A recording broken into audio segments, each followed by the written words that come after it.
In this idyllic valley there lies a bustling community. Chirping birds, rustling rabbits, and busy beavers all living and prospering together in the wonderful land of Everdell, which was designed by James A. Wilson and published by Tabletop Tycoon, who helped sponsor this video. Hi everyone, I'm Mike Murphy, the Brothers Murph, and we are here with Board Game Geek.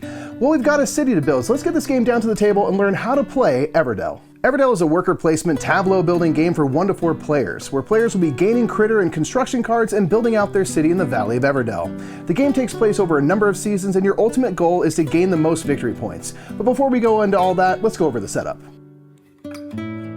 To begin the setup, place the board in the center of the table. Assemble the Evertree and place it on the stump at the top of the board here. Place the twig, resin, pebble, and berry tokens in these spaces here. The actions next to them indicate where the resources go. Place the point tokens and the occupied tokens next to the game board. Shuffle the forest cards and place 1 in each forest clearing. If you're playing with 2 players, only place 3 cards. If playing with 3 or 4 players, place 4 cards. Return the rest of the forest cards to the box. Place the 4 basic event tiles in these spaces on the board next to the Evertree. Then shuffle the special event cards and place 4 of them in the lower level of the Evertree. Return the rest of the box. Shuffle the main deck of cards thoroughly and place 8 cards face up in the meadow. Then place the rest of the cards inside the Evertree here. Each player chooses a color and takes their 6 workers. You'll keep 2 of them and place the rest on top of the Evertree. 1 worker will go in spring here, 1 will go in summer, and 2 will go in autumn. The first player will then draw 5 cards from the main deck into their hand. The second player will draw 6, the third player will draw 7, and the fourth player will draw 8. We're now ready to begin.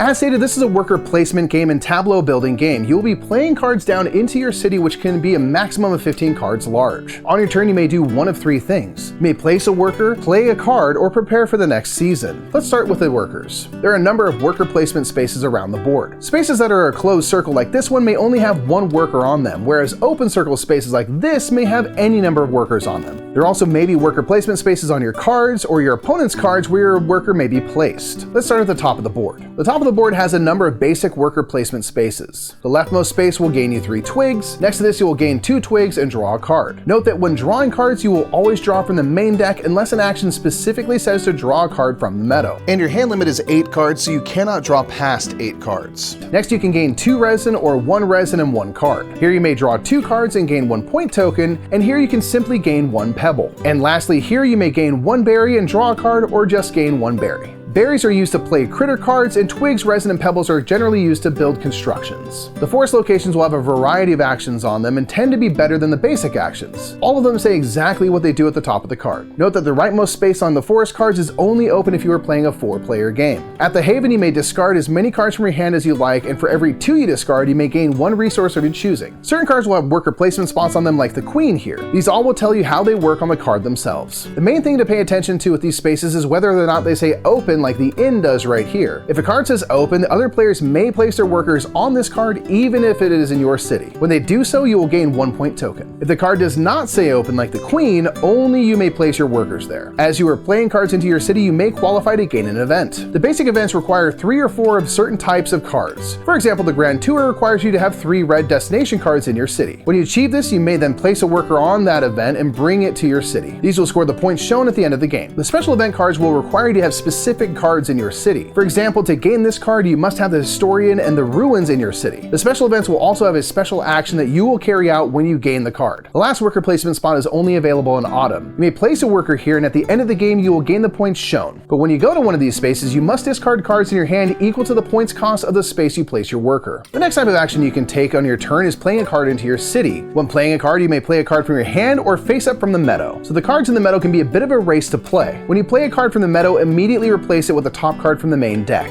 As stated, there are 2 main kinds of cards, constructions and critters. And note that each critter is connected to a specific construction. For example, the miner mole is connected to the mine. And critters and constructions are either common or unique. You may have multiple copies of common cards in your city, but you may only have 1 of each unique card in your city. When you play a card, you will turn in the required resources shown in the top left of the card. So the courthouse costs 1 twig, 1 resin, and 2 pebbles. When you play a card, place it down into your city. A reminder that your city may only have a maximum of 15 cards. cards. When playing critters, you may pay the berry cost or you may play it for free if you have the matching construction already in your city. If you have the matching construction, you'll place an occupied token over the space in the bottom right here, and then you'll play the critter into your city for free. Each construction may only be used once in this way. Each card also has a specific type shown by the color of the banner and the symbol shown here on the card. We have tan traveler cards, green production cards, red destination cards, blue governance cards, and purple prosperity cards. Each of these types will work a bit differently and may activate at different times. We've already talked about the red destination cards and what they do, as they are the cards that have worker placement spaces on them. Tan traveler cards will activate the moment you play them and then never again. Blue governance cards will activate when you meet the card's requirement or may give you a discount when playing other cards. Purple prosperity cards will gain you endgame points. And finally, green production cards will activate when you play them and then again in the spring and autumn. Speaking of spring and autumn, let's talk about the last action type, preparing for the next season. You'll take the prepare the next season action after you've placed out all of your workers and you cannot or do not wish to play a card into your city. When you prepare, you will bring back all of your workers, freeing up those worker placement spots, and then gain the listed bonuses shown at the very top of the Ever tree. When going into spring, you gain another worker and reactivate all of your green production cards. When going into summer, you gain one worker and draw 2 cards from the meadow into your hand. And when going into autumn, you'll gain your final 2 workers and activate all of your green production buildings once again. After you take a prepare for season action on your next turn, you will play normally, either placing a worker or playing a card. This means that different players may be in different seasons throughout the game depending on when they switch seasons. Play will continue till the end of the game is triggered when we move into scoring.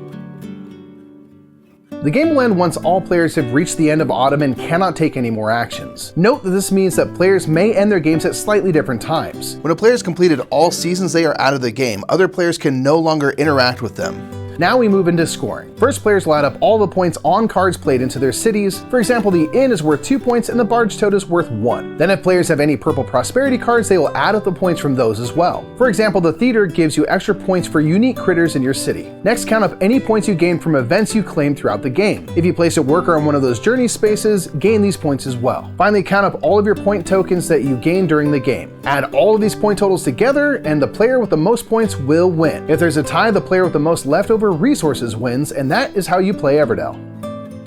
Everdell is all about building the best city and trying to extend your seasons as long as possible. The more you can do, the better. But it's also good to change seasons to get those bonuses and extra workers as well. And if Everdell seems like a game you'd enjoy, make sure to check it out at tabletoptycoon.com to find out more. And until next time, I'm Mike Murphy, and that is how you play Everdell. Have a great day.